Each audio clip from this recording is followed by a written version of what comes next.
Shalom, jumpa lagi dengan saya Linda di channel kesaksian tentang Tuhan Yesus.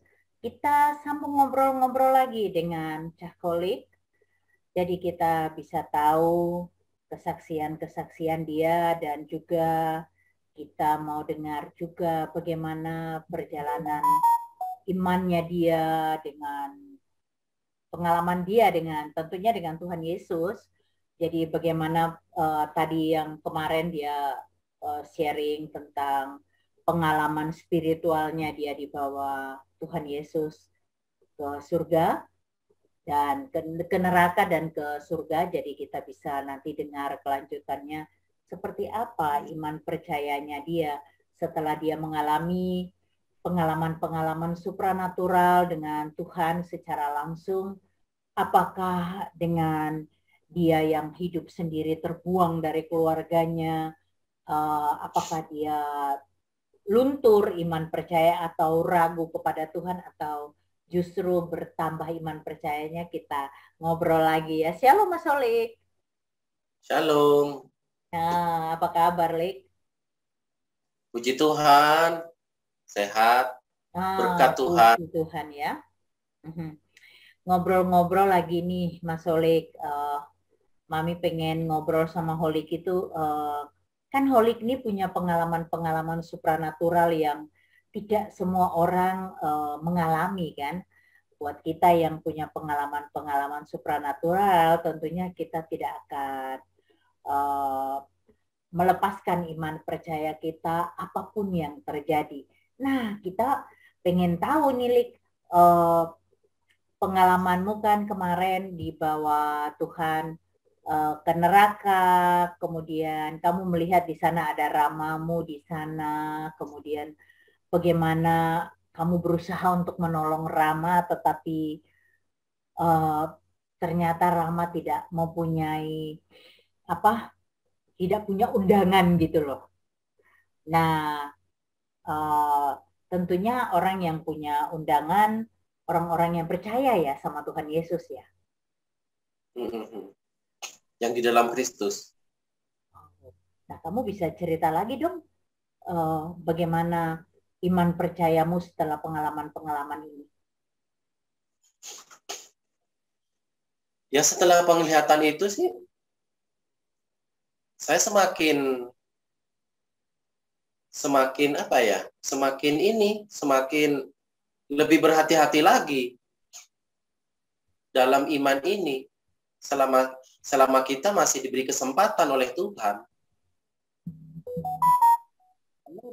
Pengalaman mimpi itu menyadarkan saya bahwa saya dikatakan ada suara yang berkata, katakan kepada mereka yang masih hidup bahwa aku ada. Dan jangan sekali-kali menyakiti hati Tuhan. Jangan sekali-kali menyakiti hati Tuhan. Itu yang saya dengar di situ. Ketika saya melihat neraka, terus saya melihat surga juga. Saya juga melihat ayah saya.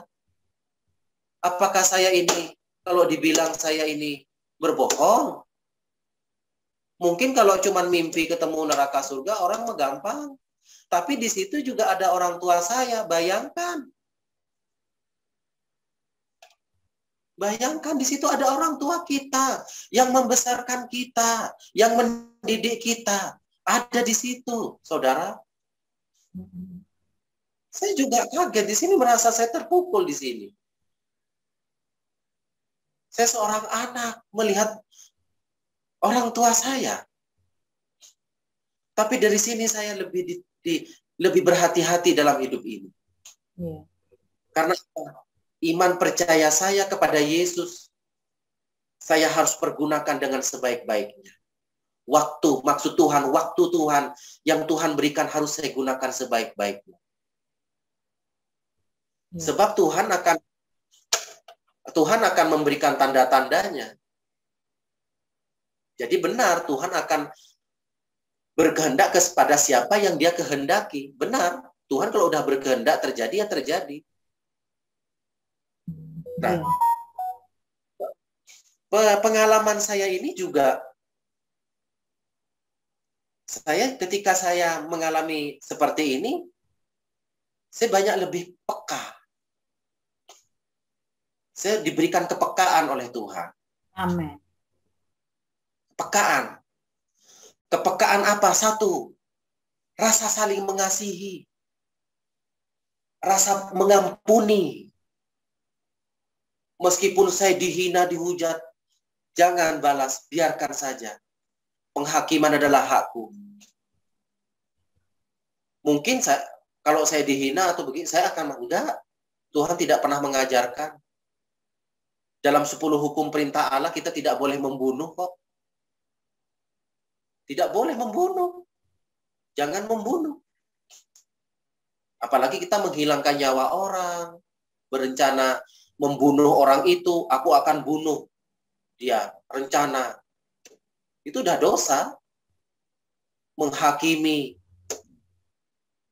Sebab kita tidak punya hak untuk menghakimi. Kita ini juga manusia berdosa. Yang berhak menghakimi hanya Tuhan. Penghakiman bukan hak kita. Jangan merasa kita beragama, terus kita menghakimi. Saya lo paling benar. Oh, jangan. Jangan. Nggak bisa. Kan ingat seperti perempuan pelacur ketika dibawa oleh ahli-ahli Taurat. Ahli-ahli Taurat itu orang Yahudi membawa ke hadapan Yesus. Karena wanita ini kepergok sedang berzina. Tetapi dalam hukum Taurat Musa, wanita ini harus dilempari batu. Dirajam. Dirajam. Hukumnya itu. Kalau ada wanita berzina harus dirajam. Dibawalah ke depan Yesus. Apa kata Yesus? Kata Tuhan Yesus. Yesus membuat garis, dia merunduk, membuat garis di tengah banyak orang itu, karena para massa itu ingin mencoba Yesus. Apa kata Yesus kepada massa itu? Massa yang banyak itu. Silahkan di antara kalian yang tidak punya dosa sedikit pun, boleh melempari wanita ini terlebih dahulu. Jadi semua yang membawa wanita itu semua orang beragama loh. Orang-orang Farisi. Mereka percaya kepada Allah. Yahweh. Mereka membawa itu karena dalam hukum Musa itu wanita berzina itu harus dilempari dalam hukum Taurat. Tapi apa kata Tuhan Yesus? Barang siapa di antara kalian yang tidak punya dosa, dia boleh melempari batu. Tapi mereka pergi dengan wajah memerah kepada Yesus. Mereka semua memegang batu tapi nggak jadi. Karena apa? Mereka pergi satu persatu. Masa itu yang merasa dirinya paling benar, yang dirinya paling beragama, yang dirinya paling heboh kalau manggil massa, dia pergi karena dia sadar dia orang berdosa. Iya. Yesus mengatakan, barang siapa di antara kalian yang tidak punya dosa, berdosa. Dia punya dosa, mau melempar orang dosa. Bodoh dia. Makanya Yesus bilang, mereka pergi. Hanya perempuan itu ditinggalkan seorang diri. Dan di situ ada Yesus. Yesus berkata, dosamu telah kuampuni. Pergilah, jangan berbuat dosa lagi. Dosamu sudah kuampuni kepada wanita zina ini. Yang telah berzina ini katanya. Pergilah, dosamu telah kuampuni. Siapa yang bisa mengampuni? Berkata, ada. Catatannya ada di Alkitab. Kalau bilang Yesus itu palsu, ada tuh ayatnya. Yesus berkata, dosamu telah kuampuni.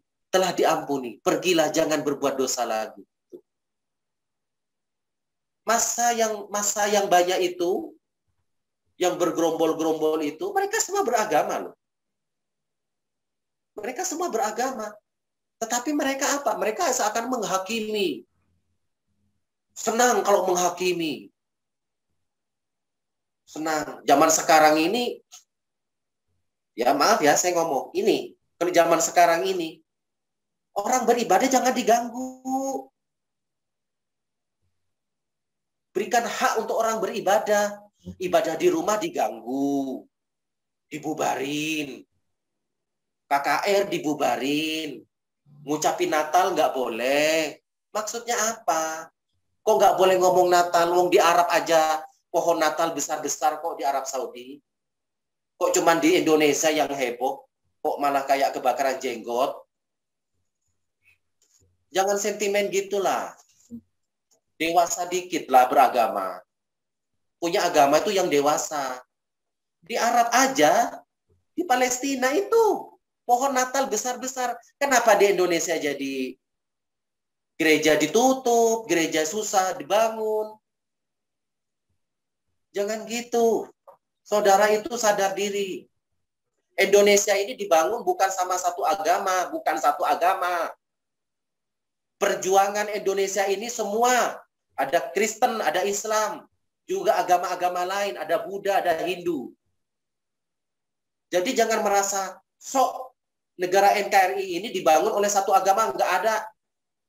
Makanya kalau ada agama lain bangun tempat ibadah jangan dilarang-larang. Jangan dilarang-larang. Saya maaf, bukan saya emosi, tapi memang kenyataannya terjadi kan di daerah-daerah. Memang ya kenyataannya seperti begitu. Kita nggak punya, seakan-akan kita nggak punya hak untuk beribadah. Cuman pohon. Seakan-akan. Orang sentimen sama salib, sentimen sama gereja, sentimen sama orang-orang pohon aja disentimenin. Pohon Natal ya. Saya jadi percaya, saya jadi pengikut Yesus, saya nggak pernah diajari di gereja. Ayo kita musuhi agama si A, si B, si C. Nggak ada saya, nggak ada. Nggak pernah saya ikut Yesus. Ayo nanti itu serang agama si A, si B, nggak ada. Yang diajarkan apa? Kasih, kasih, mengasihi. Kasih, kasih, mengasihi, mengampuni. Banyak kok yang masih terjadi, gereja masih ditutup. Jangan gitulah. Masih banyak di daerah Indonesia. Indonesia itu dibangun bukan satu agama, semua agama. Karena keberagaman kita menjadi satu, menjadi bangsa Indonesia. Amin. Makanya kalau kita nyerang agama lain, ya kita nyerang agama lain, Tuhan tidak akan berkati Indonesia, nggak bakalan Tuhan berkati. Betul. Tidak akan berkati. Karena sama aja dengan menyakiti Tuhan. Menyakiti Tuhan. Ya, kalau orang Kristen disakiti itu seperti orang tuh menyakiti Tuhan Yesus sendiri. Lihat, kalau saudara ini semua yang melihat video ini, mari kita sadar diri lah. Kita harus banyak sadar diri, introspeksi. Jangan merasa diri paling benar. Jangan merasa diri paling benar. Masih banyak kok orang-orang yang dibodoh-bodohin. Apa mereka dibodoh-bodohin seperti itu? Saya juga banyak melihat. Banyak kok orang-orang yang masih sentimen dengan orang-orang Kristen. Masih banyak. Buka wawasan. Masih banyak. Buka wawasan. Kalau Anda tidak buka wawasan, datang aja ke Arab Saudi, ke Madinah sana. Atau enggak ke Palestina, ke sana. Yordania, Libanon, Irak sana, Mesir. Lihat. Di sana, ya, maaf saya buka kembali. Di sana, pakai kopiah, saya ini pakai udeng, ini kan Indonesia banget nih. Ini teh Bali. Bali ini teh. Indonesia. Itu mah Bali udeng ya? Itu. Iya. Punya beli oke tuh. Ini malah saya mencintai budaya Indonesia. Indonesia. Ini anugerah Tuhan. Kalau di Arab, orang Kristen juga pakai kopiah. Orang di Arab, Kristennya pakai hijab. Lah kenapa kok dikatakan orang Kristen katanya nggak pernah pakai hijab? Orang di Arab, Kristen Arab pakai hijab. Karena budaya, budaya Mas. Karena budaya di sana tuh pakai hijab, budaya. Sama dengan kita di sini kalau kebaya kan budaya kita Indonesia. Pakai sanggul itu budaya kita. Kristen di Arab kalau ketemu dengan orang Arab yang Islam dengan yang Kristen, mereka bilang alhamdulillah. Karena apa? Orang Islam di Arab itu sadar sebelum Islam lahir, sebelum Islam muncul, kekristenan itu udah ada di Arab. Amin. Sebab waktu hari Pentakosta, ketika turunnya Roh Kudus, dicurahkan Roh Kudus, hari Pentakosta itu berkumpul dari semua bangsa. Ada bangsa Arab, Ethiopia, juga bangsa dari Asia, juga dari bangsa-bangsa lain, semua ada Arab juga di situ. Orang Mesir, orang Arab, orang Yunani, semua berkumpul di situ. Jadi kalau begitu orang Arab juga udah ada Kristen dari dulu. Di Timur Tengah udah Kristen. Mengapa dipermasalahkan? Gitu loh. Di Arab udah Kristen. Mas, itu kan karena memang negara kita 62 kan memang begitu. Apa-apa dipermasalahin. Orang Islam di Arab tidak mempermasalahkan, mereka sadar. Karena apa? Mengenal kata Allah, kalau di bahasa Ibrani Yahweh, itu mengenal kata Allah. Orang Kristen itu sudah mengenal kata Allah. Jadi jangan dipermasalahkan kalau ada gereja yang ada nama Allahnya. Contoh seperti gereja sidang jemaat Allah. Atau gereja-gereja yang ada nama Allah. Seperti di Malaysia dipermasalahkan kan?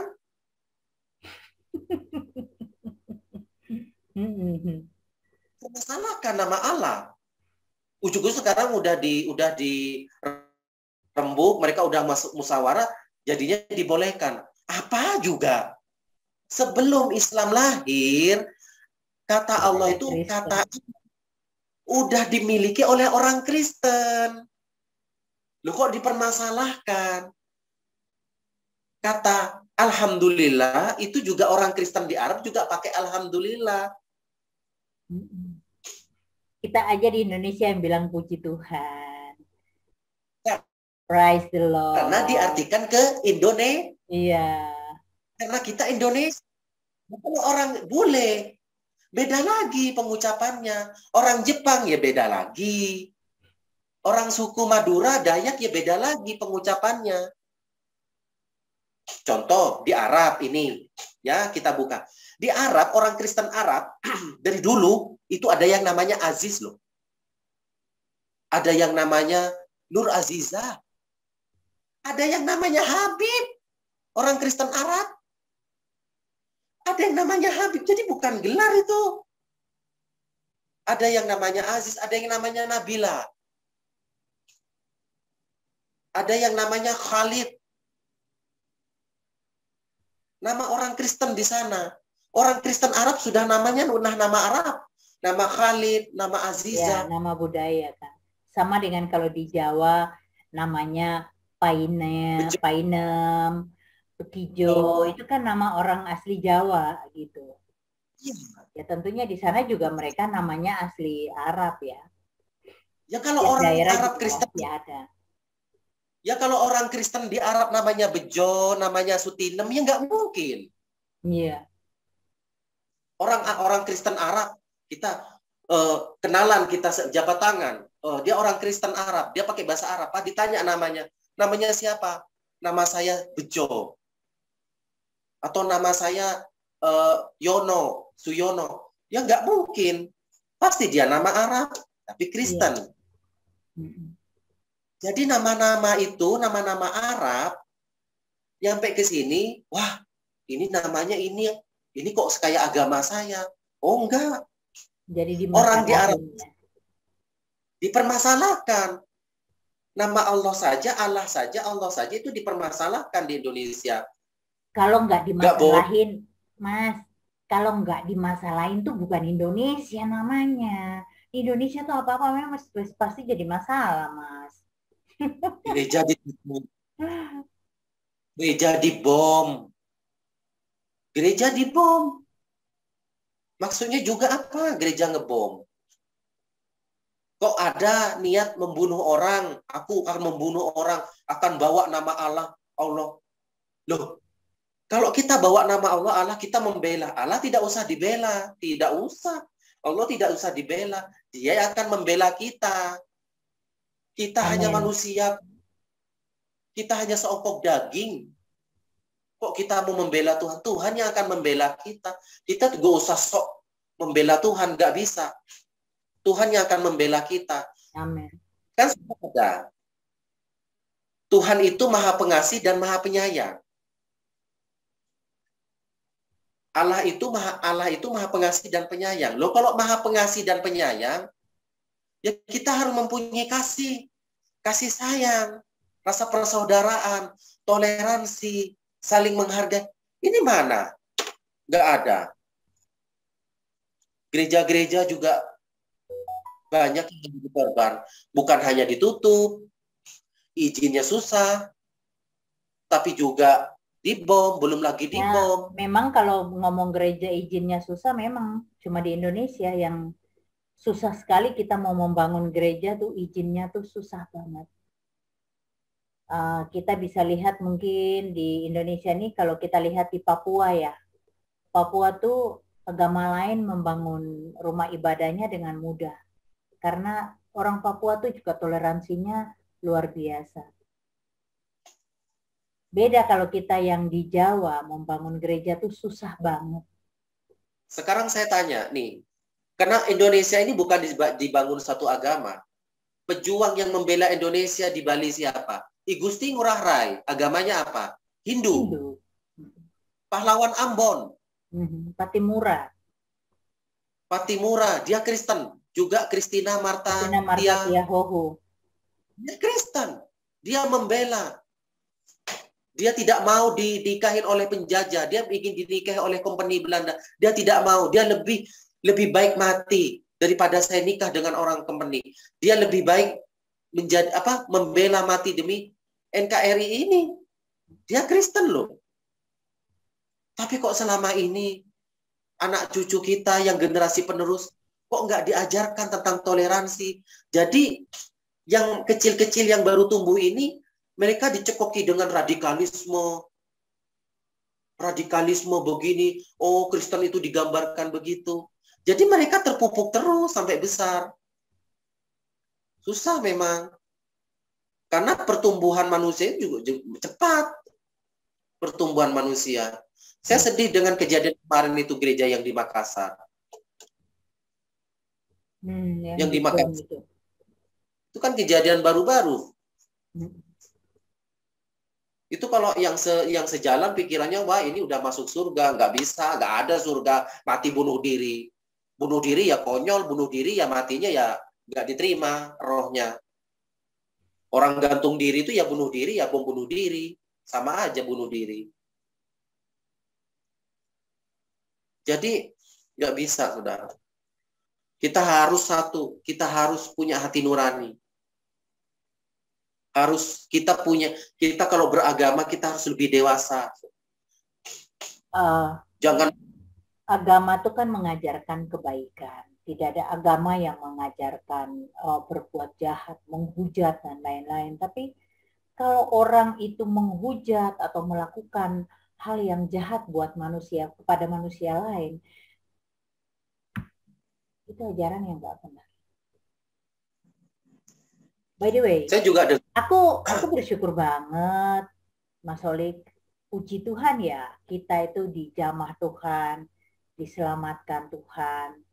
Kita harusnya selalu bersyukur itu untuk keselamatan yang Tuhan sudah berikan buat kita. Karena Dia mati 2000 tahun yang lalu di kayu salib untuk menebus dosa-dosamu dan dosa-dosaku. Kita diselamatkan. Kita punya jaminan surga apabila kita percaya, kita menerima Dia sebagai Tuhan dan Juru Selamat kita secara pribadi, dan kita percaya bahwa Yesus Kristus adalah Tuhan dan Juru Selamat kita. Dia Alfa dan Omega. Dia awal dan akhir.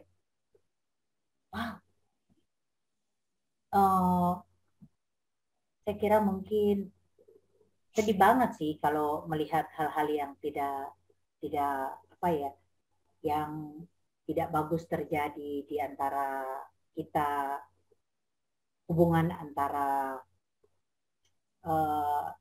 agama yang tidak harmonis ya di negara ini.